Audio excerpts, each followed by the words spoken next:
imagine somebody who grew up in poverty, but now finds him or herself in a very successful career. This person makes more money than they ever could imagine when they were growing up. In fact, this person's salary might have been smaller than their bonus this year.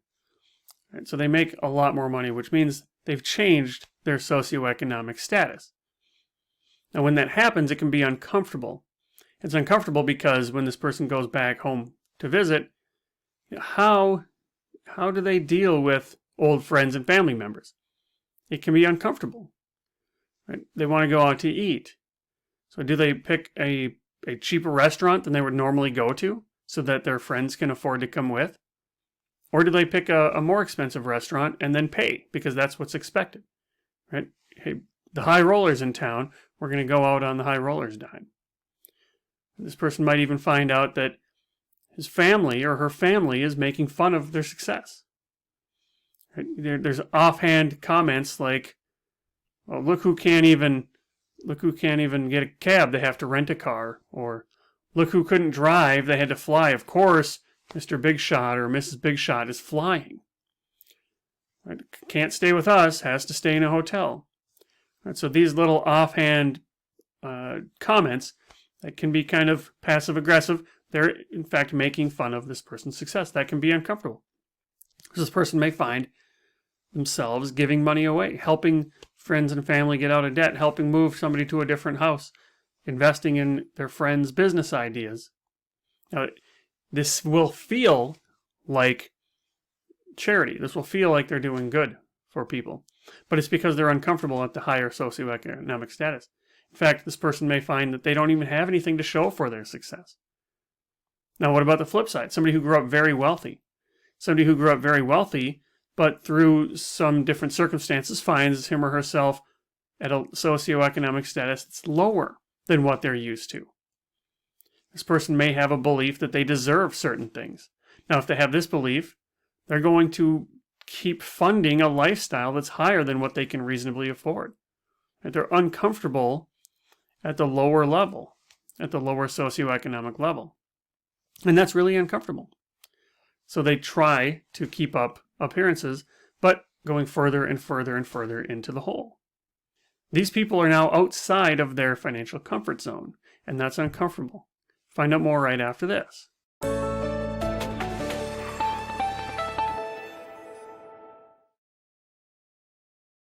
Hey, it's Derek Hagan. I'm a financial therapist here with you today to talk about financial comfort zones.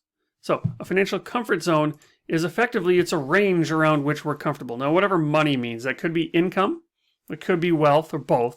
So think about, this is the money that you've got. This is no money. This is billionaire type money. And this is your comfort level. Now, you may find that you get more money, that makes you more comfortable. And then as you get more and more money, you become less comfortable. There is a sweet spot. Now, this curve is going to look different for everybody. But understand that there is a range. There's a top and a bottom to our financial comfort zones. So if this is the amount of money we have, this is infinity up here, we have this range. Now, this is going to be different for everybody. But a financial comfort zone means that we know the rules. We know in this range, we know what those rules are. We know how to play that game. Once we get above, that's a new level. That comes with a new set of rules.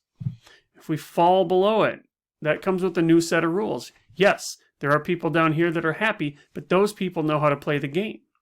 There are people up here that are happy, but those people know how to play the game. This is the game that we know how to play.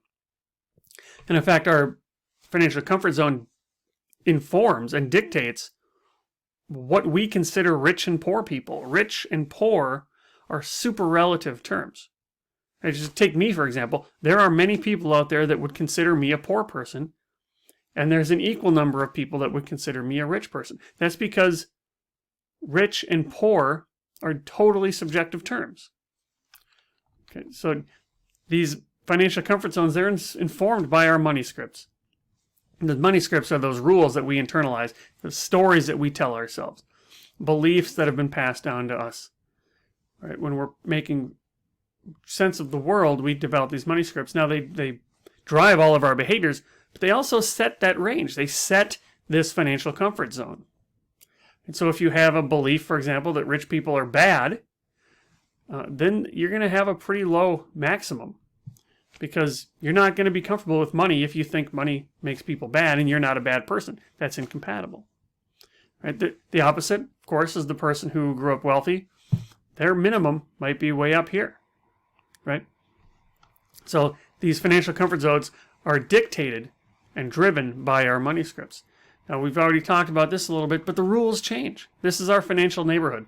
Think of your neighborhood growing up, wherever that was.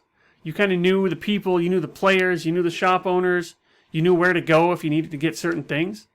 But if you moved cross country or even to a different city or a different neighborhood in the same city, it's got different rules. So your financial neighborhood, where you're comfortable, if you move, now there's new rules to learn. Now, in the physical sense, if you move to an actual new neighborhood, you can learn those rules pretty quickly. There's going to be some discomfort.